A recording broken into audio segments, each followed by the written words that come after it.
And welcome in on this Friday morning. Hopefully, your day is off to a great start. It has been quite the busy day for the news cycle today, with so many top stories that we're staying on top of. That first top story is one that you've probably likely gotten a push alert about. District Attorney here in Fulton County, Fani Willis, can remain on the Georgia election interference case. That ruling coming down from Fulton County Superior Court Judge Scott McAfee at about 9 o'clock this morning. A lot of eyes are on Fulton County right now just regarding this case in general, regarding the ruling and whether she was going to be disqualified and whatnot. But again, if you haven't heard, District Attorney Fani Willis will be able to stay on the Georgia election interference case involving former President Donald Trump and his allies. This ruling coming down in this quite historic case. And today we're going to have analysis all throughout the day because there's really a lot to unpack here. This isn't just a case that it's so easy to understand. It's one that definitely has not only a lot of interest, but a lot of elements to it. So we're going to have analysis throughout the day here on ANF Plus. Obviously, we're going to have more information for you on Atlanta News First at noon. But the judge has ruled that DA Willis is able to stay on the case. But here is what has to be done in that order. She has to remove Special Prosecutor Nathan Wade from the case. So she received essentially two options. She can either stay on the case and remove Special Prosecutor Nathan Wade, or she can remove herself from the case altogether. So we'll be waiting to see what exactly happens in this. And of course, once we get an update, we'll bring it to you both on air and online. We'll talk about what is going to be a tragic anniversary in Metro Atlanta history. Tomorrow, you may remember when this story first broke. We're talking about the Atlanta spa shootings, where there were, unfortunately, just one of those situations where people just wondered how could something like this happen, right? I want to show you just a little bit of video if you're unfamiliar with that story, just so you can kind of get an idea of what I'm talking about here. Tomorrow's going to mark that tragic anniversary, Saturday now being 3 years since 8 people at different spas here in the Metro Atlanta area were killed. The man, now convicted in Cherokee County and serving a life sentence, still has to be tried in Fulton County. 6 of the women who died were of Asian descent.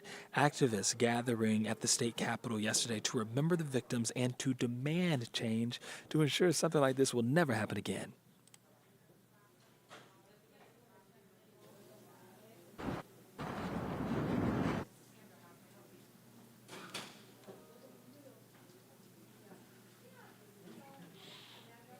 Now, we can tell you that there are 11 Asian American or Pacific Islanders serving in the state legislature, which is among the most in the U.S.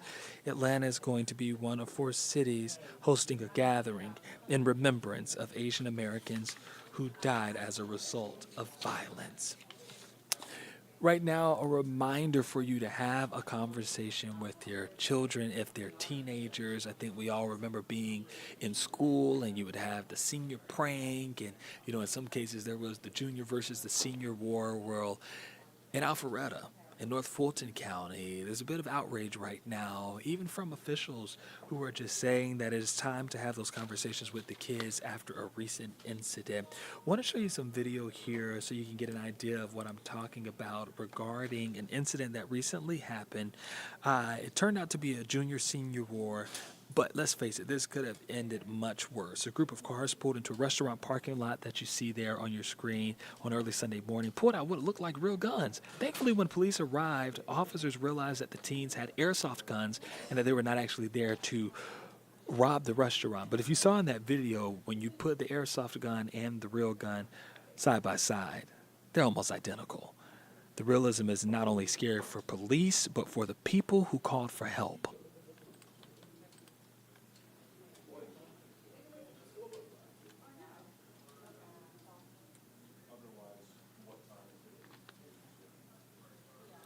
So you're urged to have a conversation with your parents. Alpharetta police say this time the teenager just got a warning, but they warn these junior-senior wars are escalating, and officers want you to talk with your child to ensure that things don't escalate, and also ensure that they're safe because, again, those things can cut a life short. Just think about it. If you see a gun coming towards you, you don't know how people are going to react to something like that, but I can tell you it probably wouldn't be a good situation, and that can unfortunately cost the life of a child, if they decided to do something like that.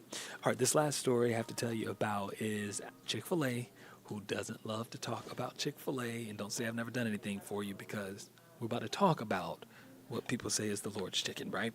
Well, Chick-fil-A testing a new way to make getting your order a bit easier. And you may be saying to yourself, wait a minute, I feel like it's already easy enough when I go to Chick-fil-A. You know what? You may have to deal with the line, but they move it fast, right? I don't think anybody could argue there.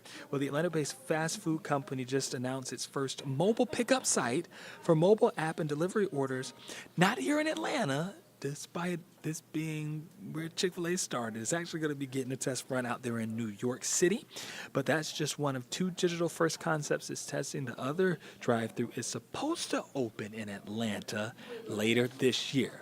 See, I told you, they were coming to us. They were going to help us out. Now, I do want to give you a live look outside, if I'm able to find that live look, just to give you an idea of what we're dealing with today, because when you step outside right now, you might experience some rain. North Georgia definitely feeling the rain right now, so that is going to be a big story today. It's so important for you to make sure you're weather aware, so be sure to download the free First Alert weather app, and there you can get updates about when it's lightning, when it's raining heavily in your area. Also, if there's a thunderstorm warning, a tornado watch or anything, you will receive a push alert immediately to your phone so that you and your family can stay safe.